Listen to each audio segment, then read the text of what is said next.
If you look at like society, civilization, modernity, technology, it's a lot of like man trying to make sense of and control their lives, the world, the things around them. And so nature in that sense represents that like base animal part of you.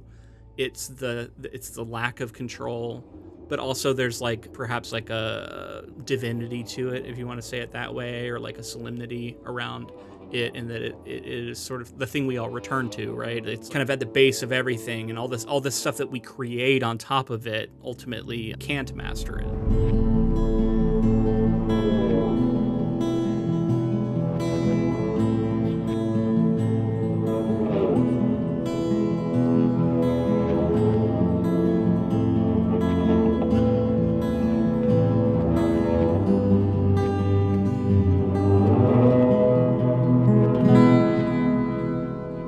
Welcome, friends, to episode 385 of the Ink to Film podcast, where we read the book and then see the movie. I'm writer Luke Elliott. And I'm filmmaker James Bailey. And this week we discuss Denis Johnson's 2011 novella, Train Dreams. So we are back with Denis Johnson. This is actually a second time we've covered one of his books, and we will be covering one of the films made from his books. We last did Jesus' Son years ago. That was the only Denis Johnson book I'd read, and now I've read this one. I'm curious to know, James, you said you have seen this movie, whereas I haven't. Yeah. So you at least came into this book with some knowledge. Yeah, a fair amount of knowledge on it. When I saw the film originally, I didn't realize it was based on a book. So it was definitely something where like I saw it soon after, realized it was based on a book, and then was like, oh, we could do this for the podcast. Yeah. And when I saw that film, I was so moved by it, and it was one of my favorite films of that year. Did you see that it was written by an author we had talked about before? Yes. Yeah. I did. Which is so cool, and I remember loving Jesus' Son and just like the snapshot. I don't know, what do you call that? Like vignettes, you might call it. But what genre would you put that in? Literary, like, sort of like I would just literary call it fiction. Literary fiction, yeah. I find myself really enjoying that kind of work, and it feels very. I don't know. It just feels so engaging and rich. It's the art house, film of literature. Is the like literary novel, and Denis Johnson. I mean, there's lots of different flavors. I shouldn't paint too much with a broad brush, but he's known for his like Hemingway-esque style. He's a disciple. He like learned from Raymond Carver, and a lot of people compared him to Hemingway. Just kind of the simple directness of his prose. He uses these declarative sentences, which Hemingway was famous for. There's kind of a simplicity to it. It kind of just like asserts itself without providing explanation. And that's kind of like how this whole book is to me. Is it very just like, this is the story, and like you figure out what it means. It's kind of just leaves it to kind of just like shows it to you and lets you try and suss it out. So I feel like that's partly what we're going to be doing today, is trying to figure out like what it all means. Yeah, and the film, honestly, just to jump ahead a little bit, like does a fair amount of that as well, and that's some of my favorite kind of storytelling and filmmaking, is that it's just like that really allow you to like sit back and ingest it and let it sink into your bones and try to decide what the intention of the author is and like what you emotionally are responding to in a story. I think that's so fun. And between Denis Johnson and what I've read of Hemingway, and I've only read 2 stories by Denis Johnson, but these 2 stories that I've read, Jesus' Son and Train Dreams, feel inherently, essentially American. And they're like very much from, I don't know, snapshots of what life could be like, whether with Jesus' Son, there's like some vignettes of like addiction and some of that stuff that you could, in the system and the way that you fit within that.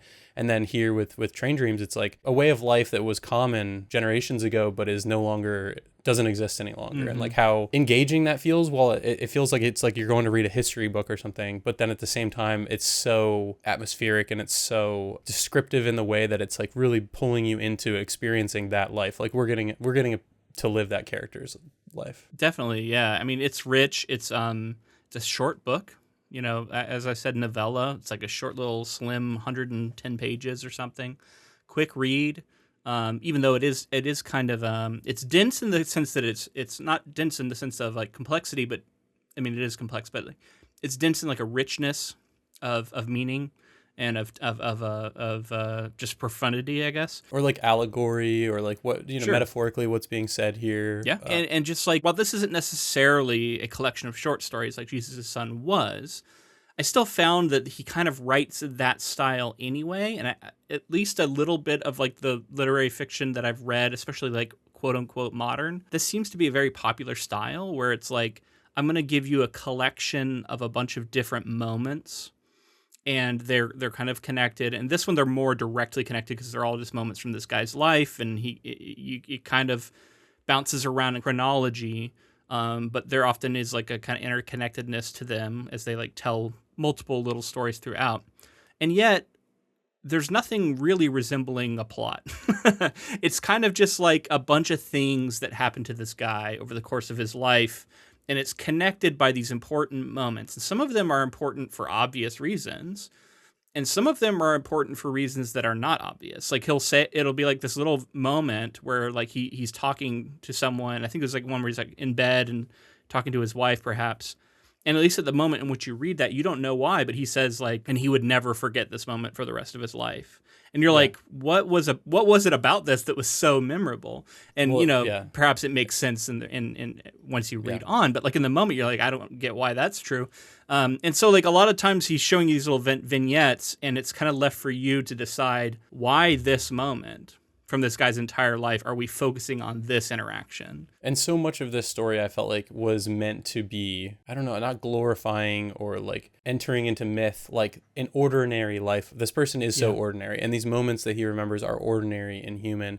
And like you said, maybe there's some foreshadowing of why he would, remember that specific thing forever. But it's like it's a story that, unless Denis Johnson's expert hands were delivering it, I feel like on the surface you're hearing like, oh yeah, it's kind of like a laborer, logger in like the Northwest in like the 1800s, and like he's working on the railroad, and you're like, what? How am I going to become engaged by this? Again, the human element of it. There's something that happens at the very beginning of the story that sets a sort of mindset of the character, or like, I'll just say grief, or like regret, and it's kind of exploring, I think, that space through many different facets of people that he's interacting with and running into, his family, his all throughout his life. And then the way that the story, like you said, it's kind of vignettes, but it is the whole breadth of someone's life, and how like this ordinary life by the end feels so large and so important and emotional, and it's just and it kind of romanticizes, like, to me, nature in some ways, and like this idea of like what life could have been like had you been born in a different era, and like what would you have found important, connection, experiences, like all these things that we sometimes can take for granted in our modern world. Or it's quite interesting to explore in this way. So this character was born in the late 1800s, it seems like, and we follow his life through a period, the early 1900s. He's sort of working in the I don't know if you would call it like the Wild West, or if this was kind of like post Wild West. So the western part of the U.S., I think it's specifically in the panhandle of Idaho, and he's working on the railroad. Goes into Washington and some of that. Goes into Washington, Spokane. There's like a particular railroad that goes through there, and he lives in different places. And it does cover his entire life. It spans his entire life, and you see this character who like lived in this far removed history. And you bring him up to like fairly modern. Like I think he ends up dying. I mean, it's not really a spoiler, but it's like he's like in his 80s, right? And it's like he ends up spanning into like what would almost feel like a more modern world to us, and that's what gives you this interesting sensation of this character who seems like so seated in like an ancient history almost. Totally. And he comes up to modernity. And tracking his life it is such an interesting journey to go on. Because, like I was saying with the language, I think the story itself is also just like a declaration of this is this guy's life. This is the things that he cherished, that he lost, that he regretted. There's an honesty to, I think, especially that opening chapter. It shows you, like, I'm going to tell you the things about Grenier that he's ashamed of, that he is proud of, that, like, he misses, that he regrets. Like, it's like a kind of like unflinching, but not even like announcing that you're doing it, just doing it. And so that declarative sentence structure just makes me think of this entire book as like a declaration of this guy's life, and I'm going to present it to you in all its weirdness, and like at times kind of doesn't make any sense, or like is kind of dreamlike and unclear whether or not something's true, but it's like this guy's experience is true. Lay it out for you to look at and try and figure out, what does this mean to you, right? Like, what can we take away from this for ourselves? a look at a life in general being something that, as you live it, I think you don't really. We get a sense that, like, at no point does Grenier really get a sense of his entire lived experience. If anything, there's like a slight distance between himself and this narration. It's like almost omniscient at times, like semi-omniscient. And that is like, I think, the perspective of the author a little bit, of like the sense of like, or maybe the even like the reader, like, we're looking at his life and he doesn't fully see the scope of it. And it's kind of impossible to do that. And like nobody's able to do that for their lives. Totally. And in that way, we get a window into his soul and his experience. And it seems like he doesn't really appreciate some of his life and the epic nature and everything that he's gone through. Like, there's this, the world kind of just comes at him. He just has experiences that happen, and he doesn't feel super active in making decisions about what happens. And I think part of that is like tragedies and things that he goes through, and the way that life comes, like, unfurls. Trains are an important part of that, right? Yeah. Like, and I was about to say, like, the way that, like, you said he goes from sort of more industrial revolution, it seems like, into the industrial revolution. He also helped like bring it about in a sense, because of working on the railroad and these trains. And at the time they think of them as small pieces. Like, you know, there's all these little factions of people who are building out the railroad. But once it's all connected, like, what that does to change life in America is so profound, and it's so much larger than those specific days that they're working together to you know, just labor away out there. And just doing it for a paycheck and all of that. He kind of sees the world leaving him behind in a sense. And he like, again, he's a part of it. And we just, last week, we did our Hall of Fame episode. And one of the films that we inducted into the Hall of Fame, spoilers for that, was No Country for Old Men. And I found myself like drawing a lot of parallels to these two stories, just with like a character looking at the world and feeling like it's left them behind, and or it's changed so fundamentally that they don't recognize it anymore. And then like how that lives within this story it's entirely different, but it's very interesting. And this also feels like kind of a neo story in a sense too, because it is engaging with elements that would make up a story like this. If this is kind of a Wild West, or like it's just a Western story in general, it's engaging with it in a way that's often unexpected and doesn't play by the typical you know, stereotypes of what that kind of story would play out with. Yeah, very different in many ways to No Country for Old Men, but I also found myself thinking of that story because I think both of them are dealing with this sense of like someone who has lived through a transition in America and feeling a bit out of place. And I mean, like, No Country for Old Men is much more about like good and evil and like kind of like a fight against darkness, or like what it even means to be a good man. And like this story is as concerned with that, although it is a little, I guess. But it's, to me, it felt much more like the natural world versus the modern world, as you talked about, him sort of bringing it about. He, at different points in his life, he's like lives in a cabin in the woods, and he's very like kind of in touch with nature. Several dogs are mentioned throughout his life that he has important interactions with, and animals in general. So it really felt like the natural world was a kind of a big component, and thematically, you know, its sort of deterioration over time plays a significant role, but then also its kind of persistence in the way that it does continue on.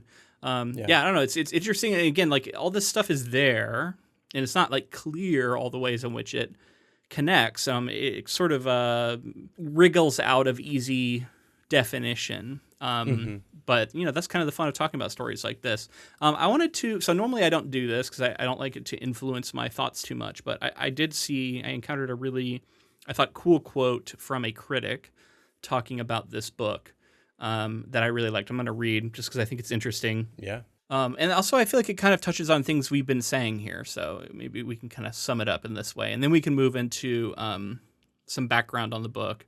And then we'll get into the plot synopsis, where we will get into full spoilers. So critic Anthony Wallace made some comments on the key thematic elements of this novel. This is what he said. Grenier's life is a mystery from start to finish, a sort of blank space that he fills in, and that we will fill in with him. At the core of such fiction is the conviction that our lives will remain essentially mysterious to us, that as human beings we don't know what we are and cannot grasp our own experience.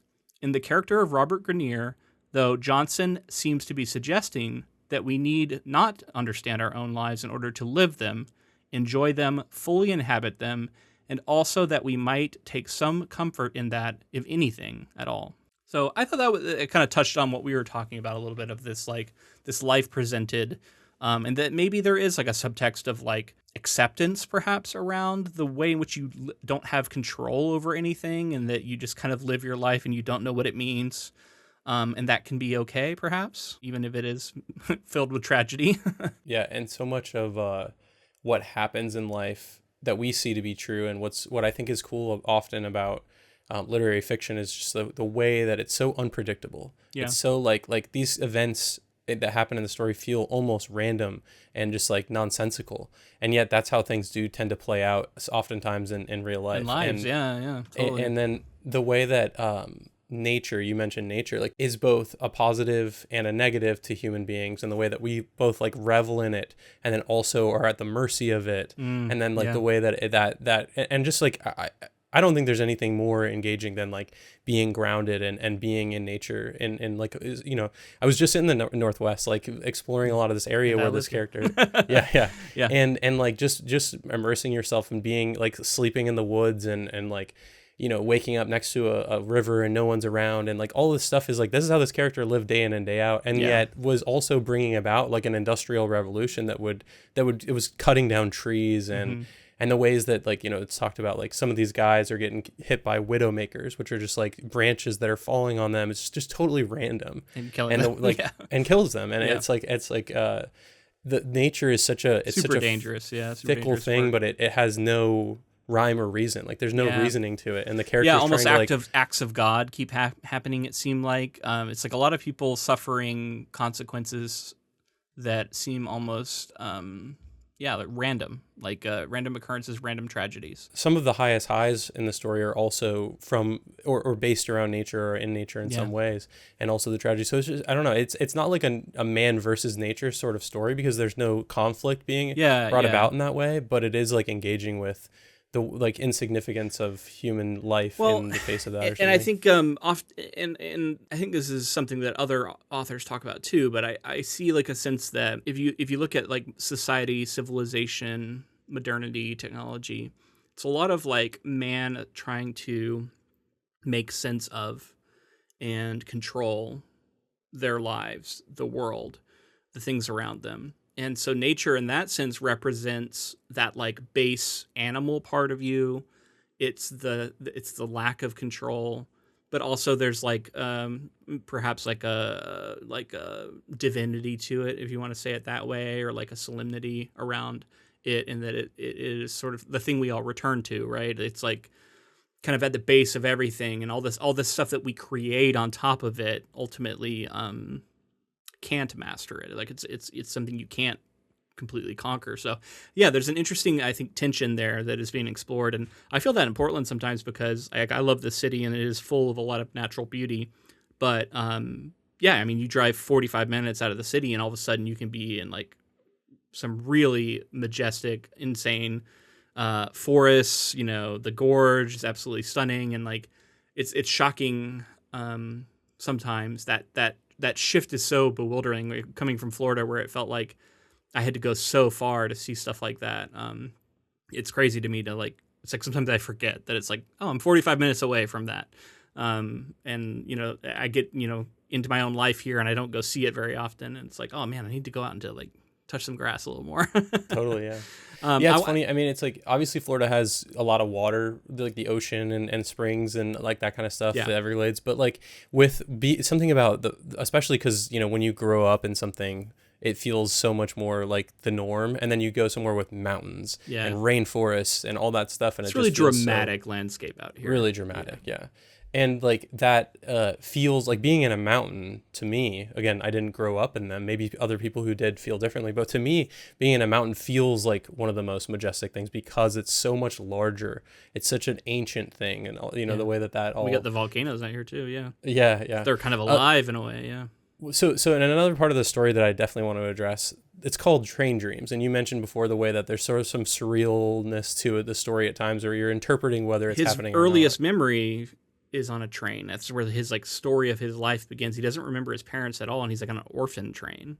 And so it kind of starts on a train. He lives near the train. He works on the train. And is metaphorically to me, I was tying a lot of the train with life and kind of the way that it just kind of goes and you just kind of are a passenger on it. Yeah. Yeah, no, I think that's a heavy metaphor for it as well.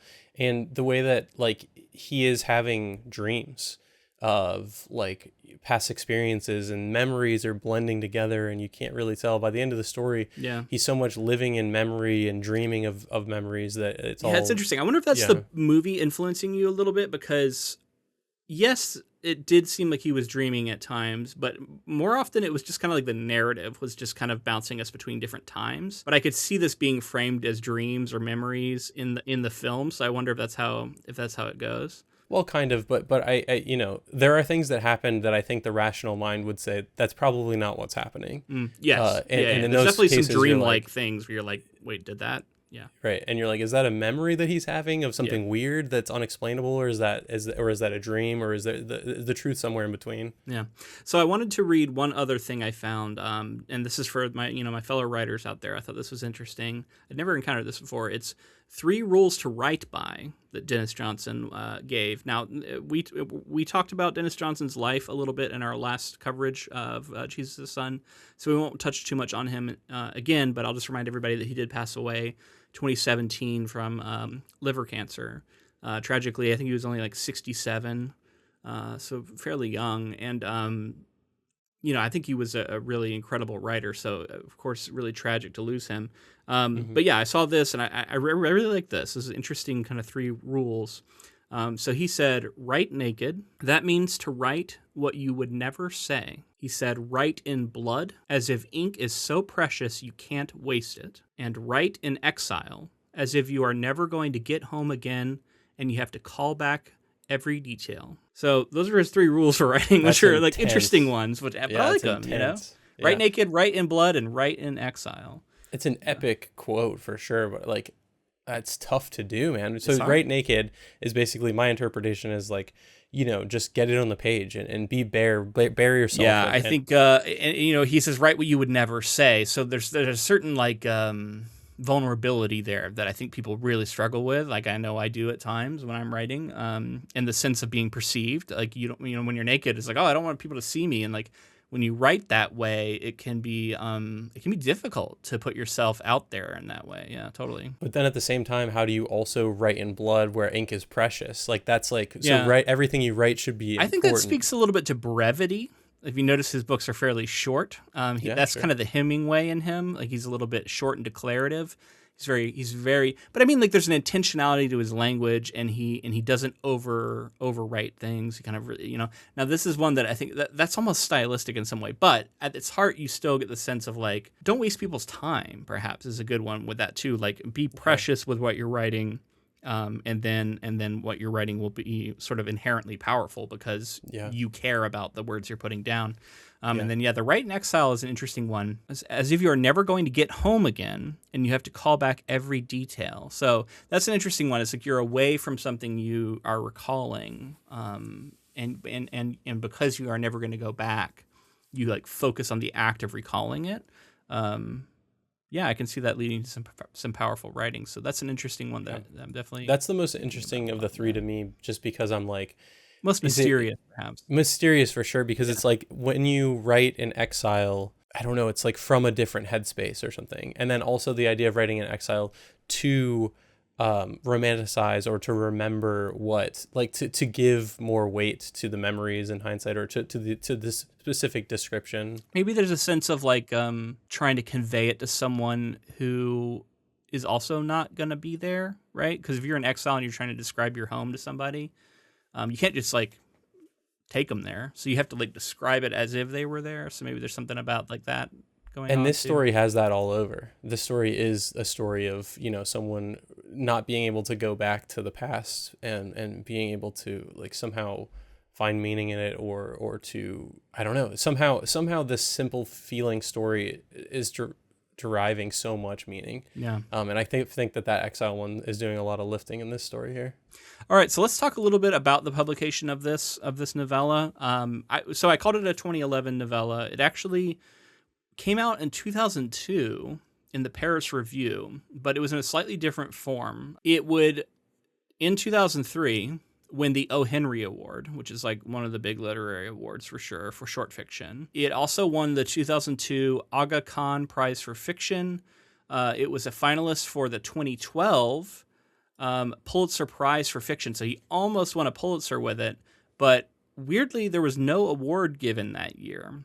I don't know the details behind why that is the case, but I assume it's a situation where people can vote for no award given. So I don't know the details of how the Pulitzer is awarded. Maybe if there's like a panel of judges, I'm not sure. But yeah, I mean, so it was well regarded. Definitely, the reception was good. Publishers Weekly called it the synthesis of Johnson's epic sensibilities rendered in miniature.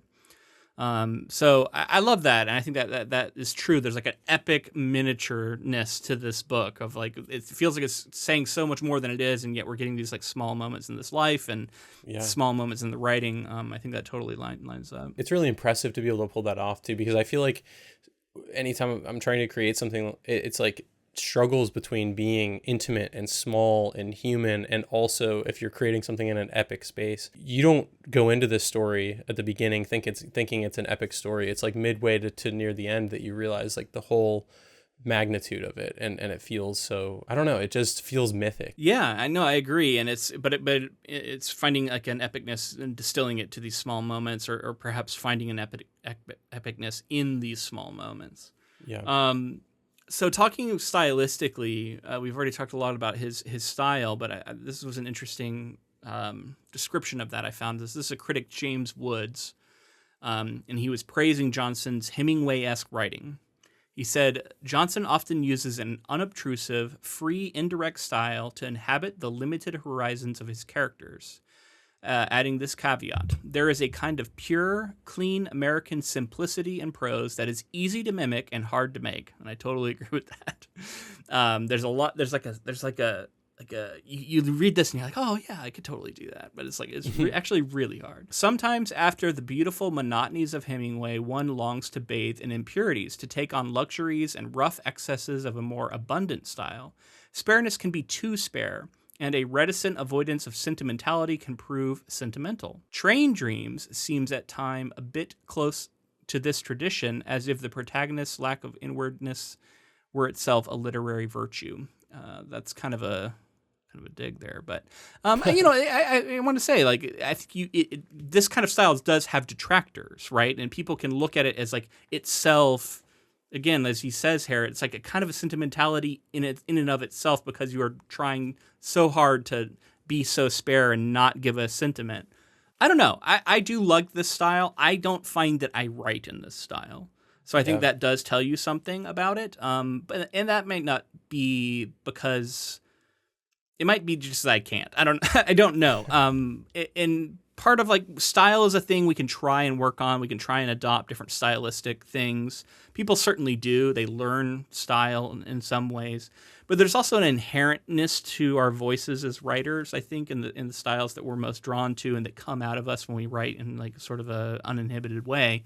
And I've just found that mine doesn't tend to be this spare, as much as I admire this kind of writing. Yeah, like you engage with, but don't necessarily create. Like I think that's most artists are that way. Like, you know, and to your style point, I mean, he's following in the footsteps of a Hemingway. We've already said that multiple times. So it's not Raymond like, Carver, who is an author I really like too. Yeah, you know, so he saw that and then developed his voice around maybe some of what he was influenced by in that way. Oh, and we probably talked about this last time, but I saw that he like went to the University of Iowa for his undergrad, and then he was a graduate of the Iowa Writers Workshop for his MFA, and then he went back to teach at Iowa.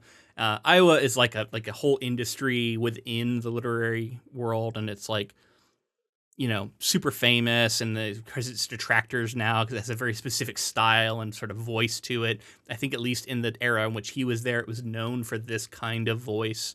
So he's of like a particular tradition that actually is quite representative of the Iowa workshop.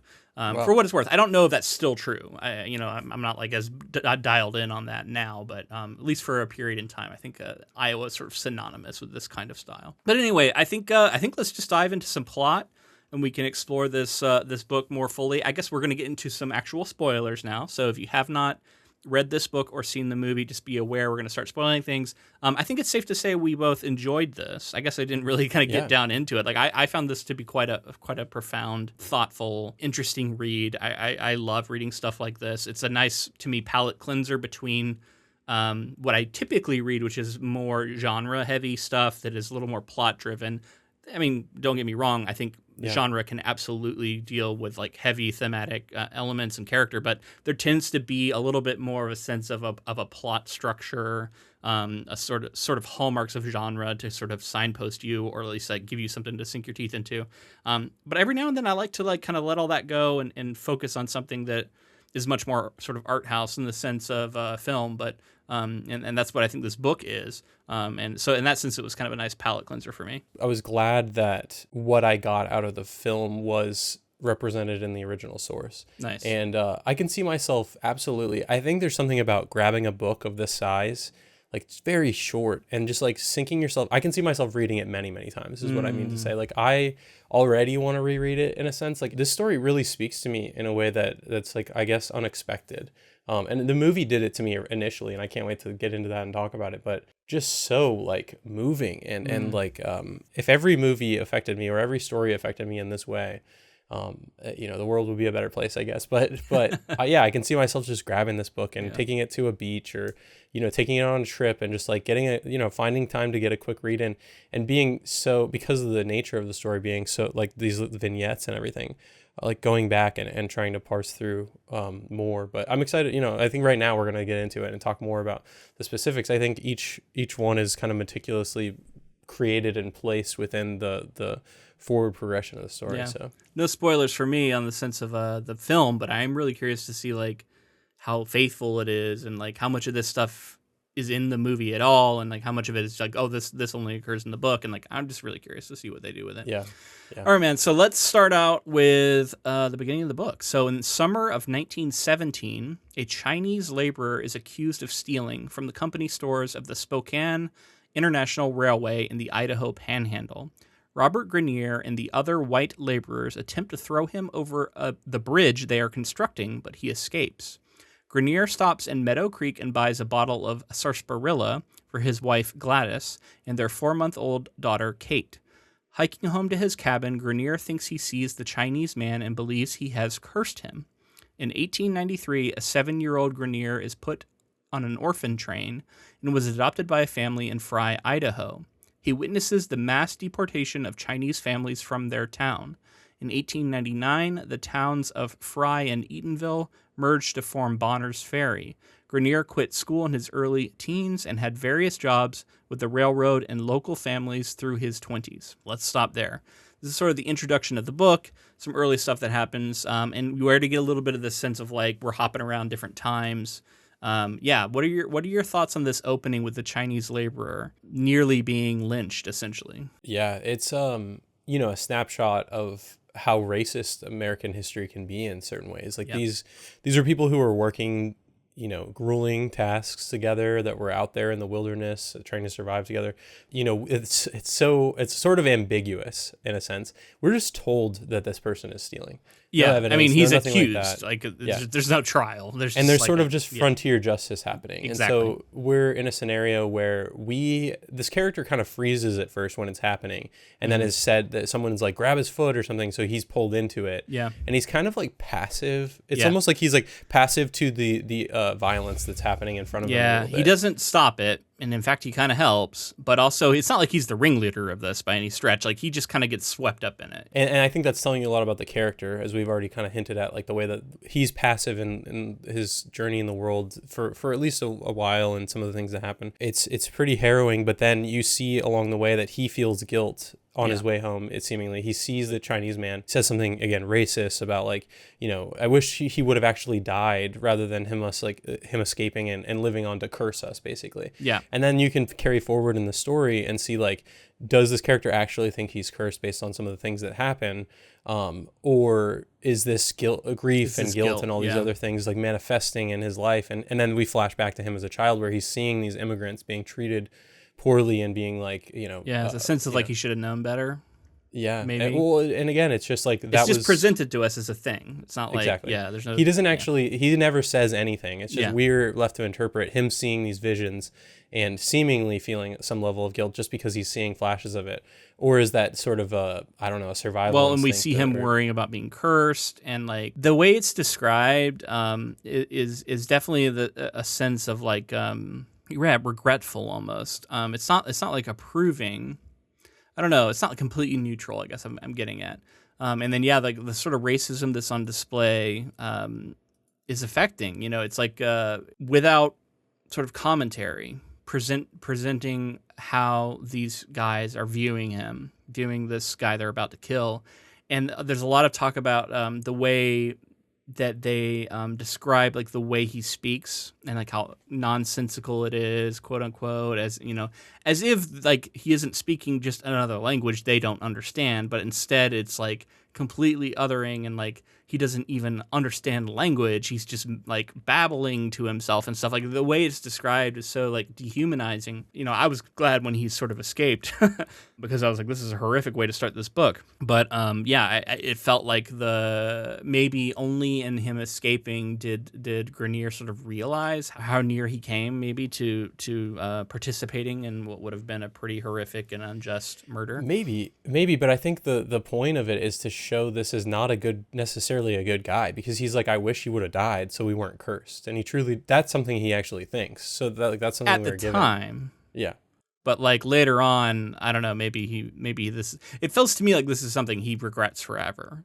And he probably feels differently about it throughout. But you're totally right in the sense that we don't get his inner thoughts of, I regret that happening. That never happens. We just are like shown these moments.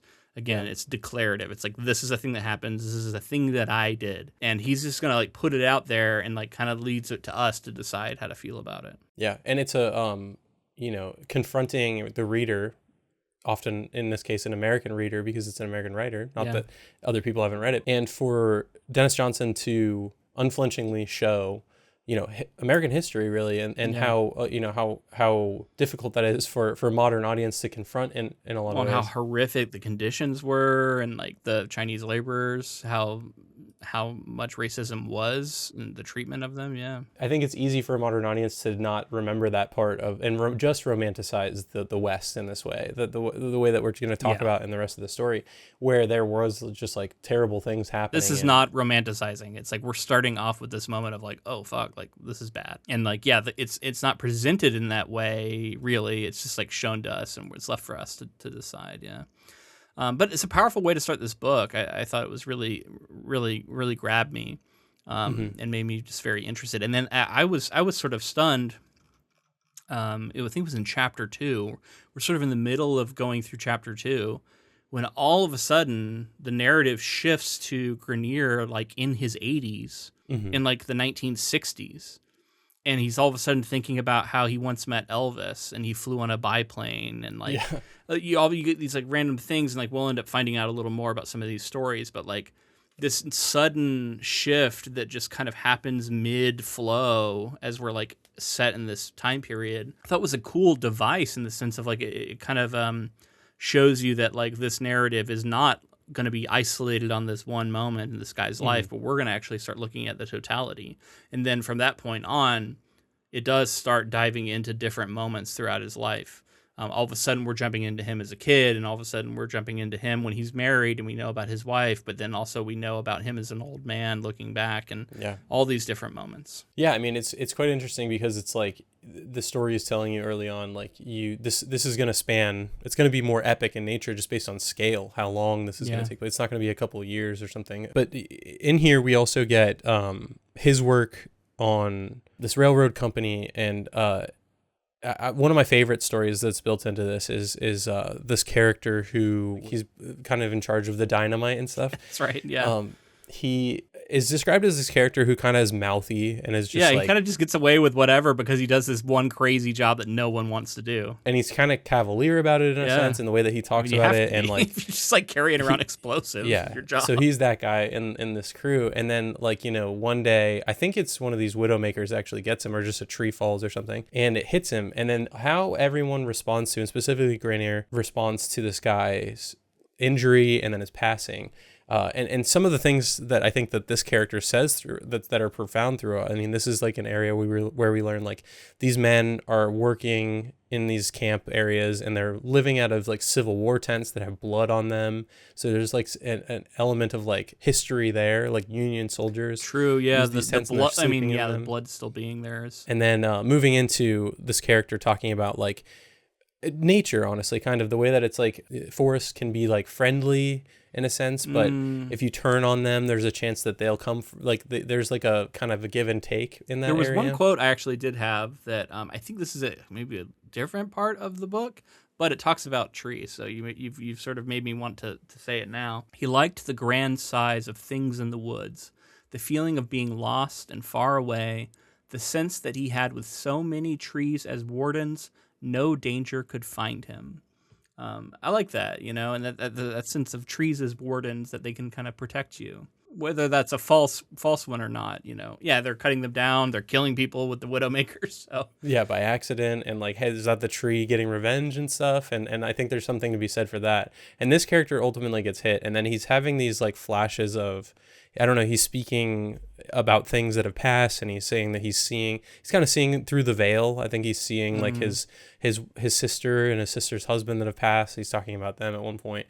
I just found this section to be engaging with both like nature, the nature of life and death in human beings, and like this character that seemingly life had already forgotten about, had moved on from. This is like an older kind of person that was living out his days doing this super dangerous task. Kind of shocking to die in a way that's not getting exploded. I feel like if you live that life, you probably assume that's how you're going to go. And to go out that way where like he's like, I think he's having numbness and he can't really move correctly and he's speaking strangely, and then they're out in the middle of the nowhere. So like there's no one that's going to really help him other than trying to, ease his pain. There's no doctors necessarily close by. And then he passes, and it's such a thing. You think about this group of people who are all out there doing this job together, and someone says some words about him and they don't know anything about him. They're just like, yeah, he was a good man, he never did anything wrong, and let's get back to work kind of thing. And that's kind of the attitude of the book too, because like they give you this like really powerful moment. There's a few of these throughout where you're like, oh wow, that's a really crazy story or a little thing that happened, but you don't spend a lot of time on any of these things. You're kind of just on to the next thing like pretty quickly, and it's kind of just left to be a thing that's like a piece of this guy's life. It's a thing he witnessed and like had some, thoughts about perhaps, but we're not necessarily given access to them. Yeah, and then this idea of like the railroad specifically, and I already mentioned this a little bit, but that once railroads are completed, the way that it connects the world, it's like I think the equivalent in our generation has been like the internet, like the way that the internet has like made the world smaller. Railroads made the country smaller. Oh, absolutely. Brought people together in a lot of connected the two coasts. Like yeah. I mean, just the idea of transporting people and food and different ways of life and everything kind of blending together a little more. That's kind of a miracle in its own sense for like a sociological look at like humans in America and everything like that. But at the same time, it's by the other hand, they're destroying nature and blowing things up, blowing up mountains and creating tunnels and cutting down trees and all this stuff just to get that done. So it's like this idea of like progress at what cost, and where that leaves the character and his like culpability in that, or what he thinks, going forward. Yeah. And trains will come back in other moments that we'll touch on throughout. I'm going to read this next section of plot here. So at age 31, he marries Gladys Olding. In 1920, Grenier leaves for northwestern Washington to help repair the Robinson Gorge Bridge. That summer, Grenier returns to Idaho to find that a massive wildfire has consumed the valley. His cabin is lost, and his wife and daughter are nowhere to be found. The following spring, he returns to their cabin, and he believes he feels Gladys's spirit. One night, he sees her white bonnet, quote, sailing past above him. He lives there through summer, taking in a red dog as company.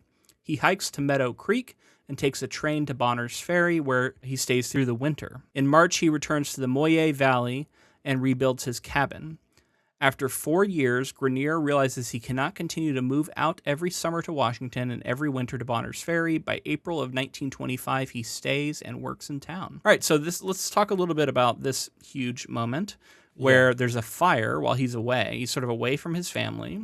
We've seen him being very kind, and he seems like a good husband. While he's away working, he comes back and finds that the entire like valley has burned, and his wife and daughter are just gone and presumed dead. Devastating part of the story.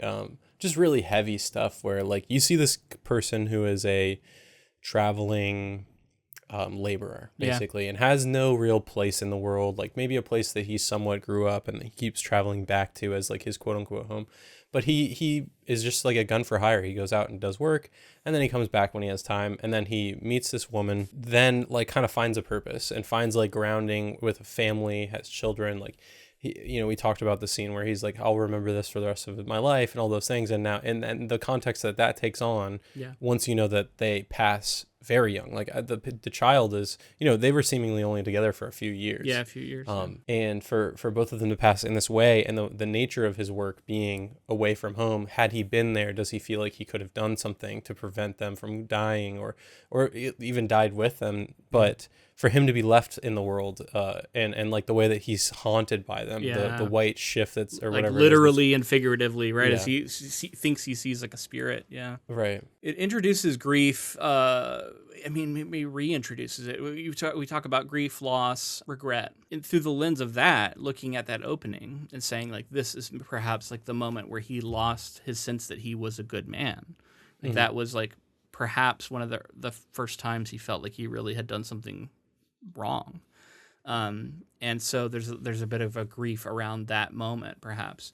And then, we have this grief, obviously, of having left his family to work, but also not having been there. There's definitely a sense of like, if I had been here, is there something I could have done? Or at the very least, maybe I could have died with them. That would have been better. And then I think, I don't know, me, I'm like really drawn to this dog character. And I'm like, what's going on with this red dog who comes to live with him? And I thought it was, to me, like dogs in fiction can often represent, they can represent lots of different things, but I definitely got a sense of like, this is kind of like that border of nature and man, and that it's like a domesticated animal to a sense, but it's also like maybe partially a wolf dog. Like it's unclear like how domesticated is it really. Comes to live with him, but also like it's not like it's really doesn't feel like it's his dog half the time. It's like just it happens to be there as like a companion. And in fact, like I think later on when we hear about the dog passing away, it's said that the dog just like goes off into the woods and doesn't come back. And it's like that sense of like this dog was just on a journey and it happened to overlap with mine for a while, but it wasn't really my dog.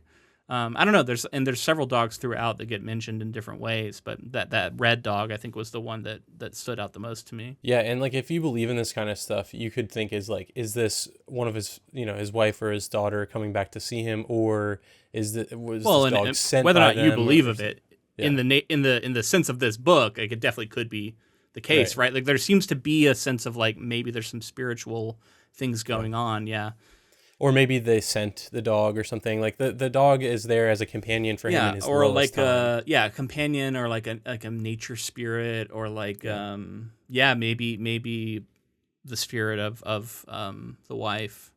Unclear because we're about to get into some stuff with the daughter. Well, and then it ultimately ends again in a similar way where he's not around for this dog runs off and does its own thing to pass away, and he's not a part of that, and it's like he again wasn't there for the moment that they passed, and I don't know, it's like there's something really brutal about the way he goes back after the fire has happened, and he goes back to where his home was, and he finds like belongings, and he's like seeing how burned down everything was, and then eventually like rebuilds his cabin in the same spot, and then is there with the red dog, and I think not only is he rebuilding and finding like a new different life, right? Because this is not the same. Everything is starting to regrow. There's this regeneration of the valley itself happening too, right? Because everything has been destroyed by this fire, and yet there's like sort of a natural cycle to this as wildfires happen, and like there's a regrowth happening too. Yeah, and often after a burn, it creates like rich soil, and the way that it comes back is, I don't know, it's quite the cycles of life, like that we're talking about here, and the cycles of human life as well, like seasons into seasons of your life, and then your life as a whole, like how it all comes about, and it's like how do you go on when all of this has happened to you, I think is something that this character is asking himself, at least. And he kind of just does, and it's like, there's like an embracing of the grief, I think, to a sense, even as it clearly keeps him from living like a very social life. Like he seems very isolated, almost hermit-like. But he seems maybe not happy, but he seems like kind of content to do that. I don't know. It's yeah, I'm really curious to see this. One of the things I'm thinking of when we're talking about language, my mind's just kind of spinning on this, because there are moments where I think Denis Johnson does a great job of sort of describing the world. I mean, we just talked about the sentinel trees or the warden trees. And yet, I think because the style is so spare, I'm excited to see this put on screen. I'm excited to see the Pacific Northwest and all of its beauty, and to like let the weight of that on screen convey some of this stuff. Mm-hmm. And I think language can do that, but often it requires a little bit more. It requires like a willingness to engage with more descriptive, perhaps, writing, which can sometimes run counter to this more spare writing style. So maybe, I don't even know if this is really a weakness as much as just like this is a thing that this kind of writing has to do in a different way. And like other styles of writing can really sort of bring this out and evoke it maybe a little more. So that's something that I think the film is probably going to be able to highlight more just by the nature of showing this beautiful landscape on camera. I'm going to be perhaps more transported and feel maybe more immersed in this wilderness that he lives in than I was reading this book.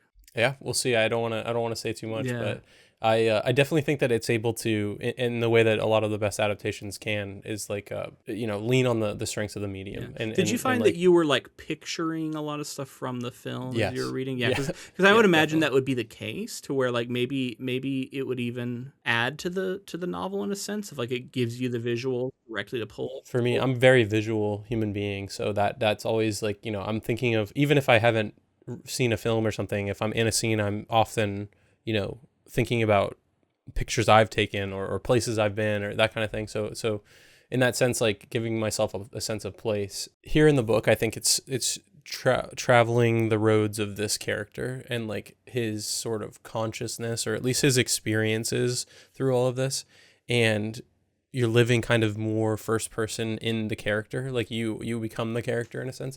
And I think in the movie, like you're witnessing that a bit more, like you are a passenger. Yeah, I mean, there is, like, I did touch a little bit on that omniscient POV though. It's like I never really felt like the narration is Grenier.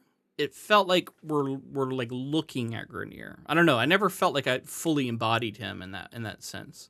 At least for me, with the style in which the book was written. I think the inherent nature of the mediums, though, like this is going to be closer to the character than you'll get in the movie, and I think that's what stands out to me. And as I talk about in some of my favorite films too, like where you're given time to think and space, often it's a film is giving you something to look at that allows you to contemplate. And I think this film does a good job of capturing the nature element that we've already been talking about within the prose and within the story. It reminds me of, there's this moment in the book. I didn't write it down exactly, but there's a moment where he's like remembering something, and the narrative or the voice of sort of the POV of the book says he remembered it this way for his entire life, but it didn't actually happen that way.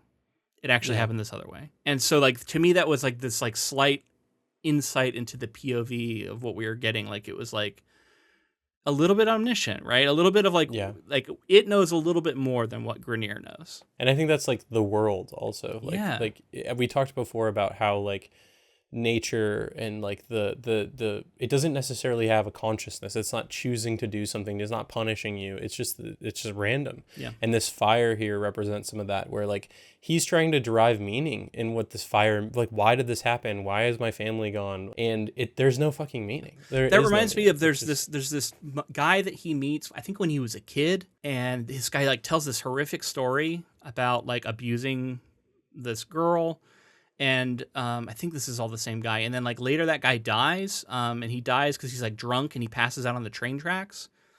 And it says that his body just gets run over like 5 times before anyone realizes what's happened. I believe he's a Native American as well. Yeah, and like maybe I'm confusing 2 different characters. These might be 2 different characters. I think it is 2 different characters. Yeah, I think it is. Now that I'm saying it, I'm like, I don't think these are the same people. But anyway, these are just 2 different moments. And both of them are kind of presented. Because that guy was dying, though, who tells him that story. Because it's kind of his like last moments. He's like, I'm just going to tell you this crazy thing that I did. And it's, again, like kind of like a revelation of a thing he feels guilty about. I think he had been injured and he was like, I'm dying out here. Maybe that's what it was. Yeah, it's a different. I do want to say like the Native American, like he is kind of tricked into drinking and then gets drunk and falls on the tracks. Yeah, you're right, because he never drank, and then he gets kind of tricked. Yeah, no, you're right. Okay, so I was conflating two parts, but yeah, because that part is like I think the Native American community comes out to like find little bits and pieces of him. Yeah, and give him a proper burial. Really crazy. But my point is just that these are just like, again, trains coming back, but also just like these things that just happen, and it's like out of their control. These characters are like, or maybe there was some influence, but like it's almost just kind of random acts of cruelty or acts of happenstance that leads to this. But I got to continue on with the plot here. So around this time, Grenier hears rumors of a wolf girl. Grenier is visited by a figure of his wife, Gladys, who tells him that she died after falling and breaking her back on rocks down by the river. Before drowning, she unknotted her bodice to allow Kate, which is his daughter, to crawl away and escape. Thereafter, Grenier lives in his cabin, working one final summer in Washington woods to pay for his winter lodging for his horses. Grenier continues to live in his cabin despite having arthritis and rheumatism. When a pack of wolves comes to his cabin one night, Grenier sees a wolf girl and is convinced that it is his daughter, Kate. She growls and barks at him, but lets him splint her broken leg. She sleeps in his cabin, but leaps out of the window come morning. He never sees her again. Robert Grenier dies in his sleep in November of 1968. His body is discovered next spring by a pair of hikers. In a memory from 1935, Grenier attends a sideshow to see a wolf boy. The audience laugh at him, but fall silent as the boy unleashes a terrifying primordial roar that fills the room, after which everything goes dark and the moment is gone forever. And that's the way the book ends. I love, to me, this bouncing around happens too, where it's like we see him die, and then we get another chapter and now he's back and he's going to see this sideshow. And I love how it's like, yeah, I'm going to show you these things in the order that makes sense to tell this life to, the omniscient narrator, I guess, not in like a start to finish chronological way. And I think that because you're touching on it, I think that he dies, and I think this is like a final memory, and then everything turns to black. Everything goes to black at the end of that chapter with the wolf boy. And like, what is the wolf boy meant to represent? We can get to that in a little bit. But first, let's talk about the wolf girl and his wife. Yeah, wolf girl and Gladys and this vision that he has. Yeah, because that's just what it is. It's a vision or a dream, train dream per se. But so he doesn't have any factual information that he has no idea. Gladys opened the bodice and that Kate was able to escape in some way. But it frames all of this as his grief and his desperation for this family that he's lost is that, okay, she's come to me, told me that this happened, and maybe this random person, feral, sort of like raised by wolf child is Kate, who somehow as a baby basically escaped and was able to be raised by wolves. I don't believe any of this is real, but again, it's a fictional novel, so who knows? Maybe it's real, but yeah, I think it's an important distinction though, because I think we should talk about it. Do you think that the wolf girl actually did come to his house? I don't know. So my interpretation of it, because he does the interactions with her are so spare. We don't really know anything. He splints her. She just growls at him and stuff. He talks about her legs looking like a dog's at one point. They're bent the different way. I don't know. I kept thinking he's had this vision. It's his guilt. It's his worry about what happened to his wife, and then he's had these interactions with dogs and nature, and these wolves, and I don't know. I feel like this is just a injured wolf, an injured actual wolf that he is putting his guilt and his his loss around his daughter. And I think he maybe there was an injured wolf pup that he helped, but the humanness of it is the thing that I'm very skeptical of.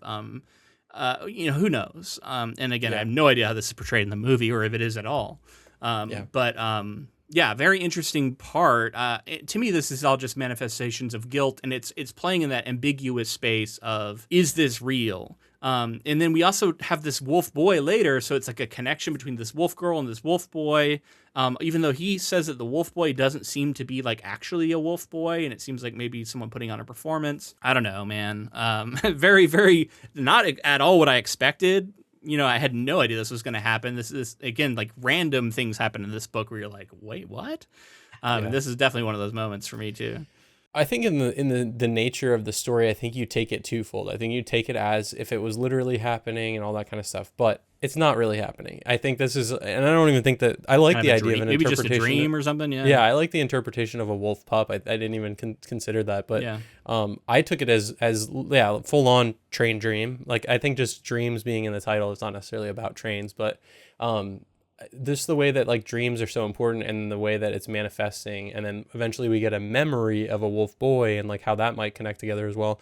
But totally just like a desperation. Like your mind and your brain can do with this PTSD and the trauma can do some interesting things to your perception. I mean, and what does he do?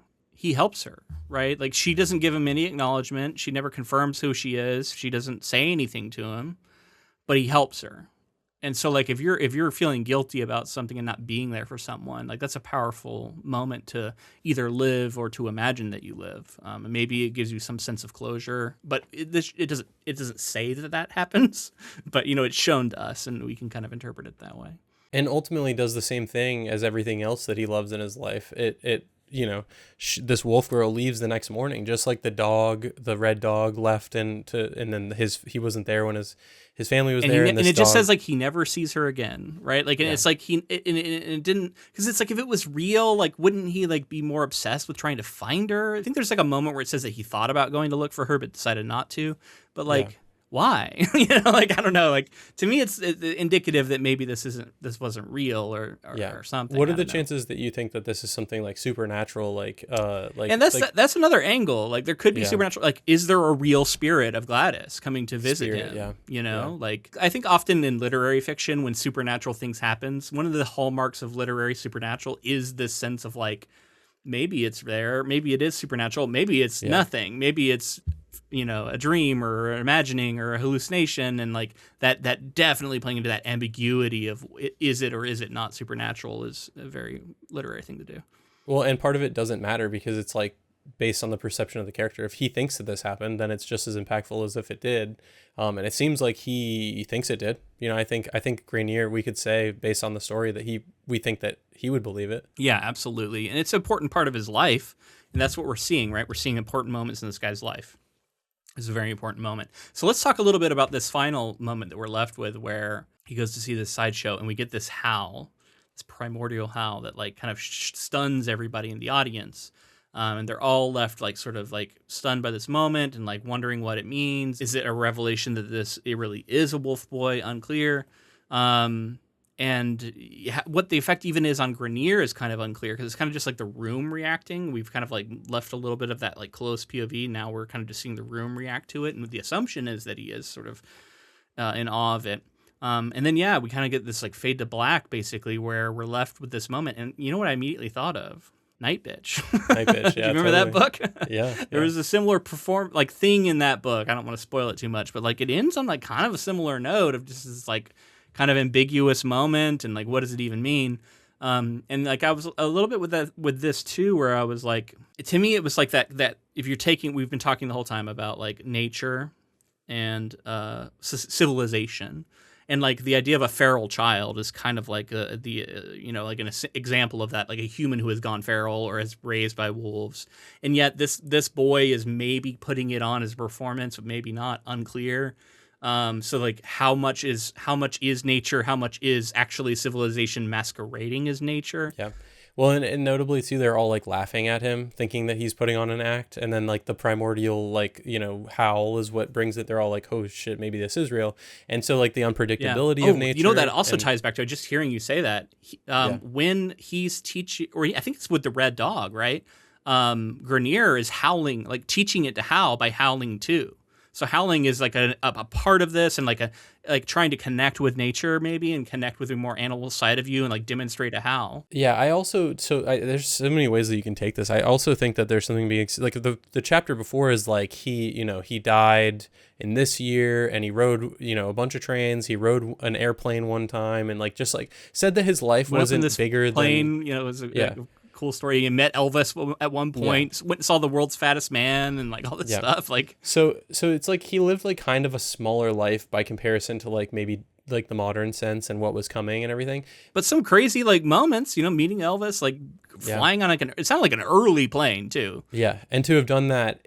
That we talk about it all the time, where it's like these past generations live through like so many transitional periods and all this stuff, and he did that, and how epic that life feels. But he also felt like so disconnected from like the larger American society. This guy was just living in his cabin in the woods in Washington, I think this wolf boy could also be representative of him like trying to find importance in his life, and then having one gigantic primordial scream of like take me seriously, or I don't know, something, some sense of meaning. Like take me seriously doesn't have enough impact. But that idea that like he's howling for I don't know, just life. Like what else is there to do but primordial howl at the end of your life, right? Like yeah, and this isn't the end of his life though, but it's the end of the novel, right? So it forms an end cap of his story, even if it's not the end of his life. Yeah. But could this also be a train dream memory sort of thing at the end of his life, and that's his last little bit of consciousness before he dies? Maybe. I don't know. I'm curious to see if that's the novel framing, because like I wasn't really getting the framing of these all being dreams, like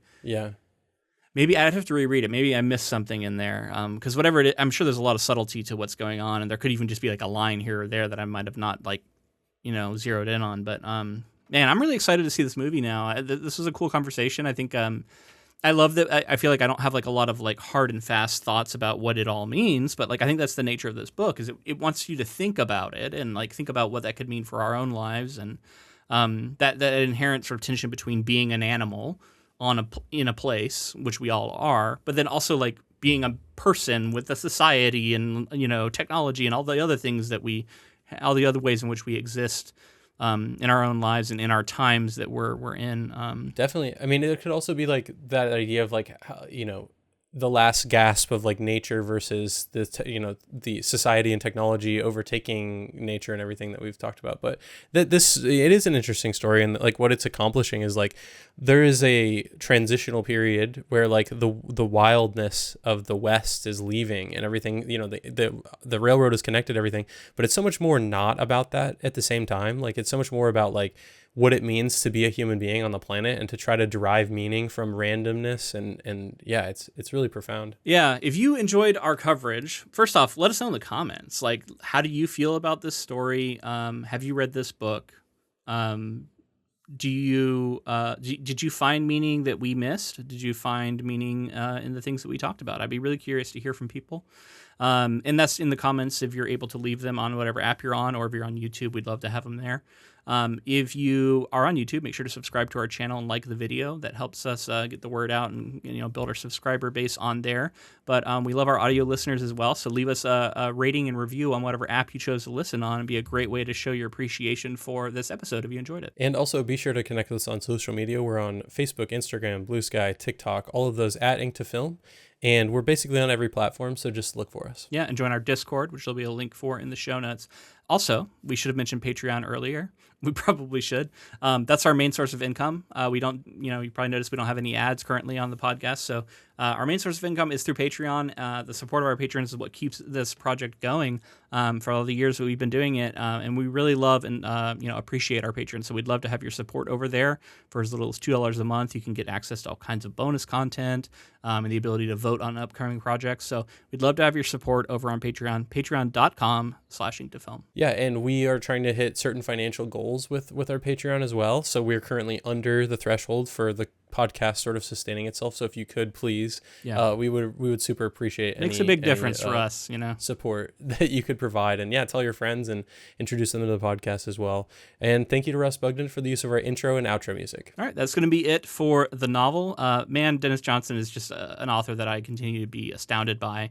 I really appreciate his style, even if it's not one that I feel like I write in. I really love it. I'm impressed by it. I'm not the biggest Hemingway fan, Like I'm nothing against him. He's just not a writer that I gravitate towards, but I do gravitate towards Dennis Johnson. So for whatever it's worth, even if you hear Hemingway-esque and you're like, oh, I don't think I'm going to like that, I maybe give him a try because I really like his writing. And this is now my second book of his, and I mean, I think I still maybe slightly prefer Jesus' Son, but we'll see. I really enjoyed this one too. Yeah, I had a great time with this. Like I said, I will be rereading this in the future, and yeah, I feel like I need to read both more Denis Johnson and Hemingway. Yeah, because I do engage with. I find this really engaging. Yeah, I need to read more Hemingway. Admittedly, I've only read a little bit in school, so that would be an interesting one. I'm sure there's been many adaptations made of his work, so we should look into that. But I think we've run out of ground here. We've run out of track, perhaps. So we're going to come back next week though and talk about the film. We're going to dive into that, and I'm really excited for it, man. So hopefully you join us again as we talk about the film. But that's it for this week. So until next time, keep adapting.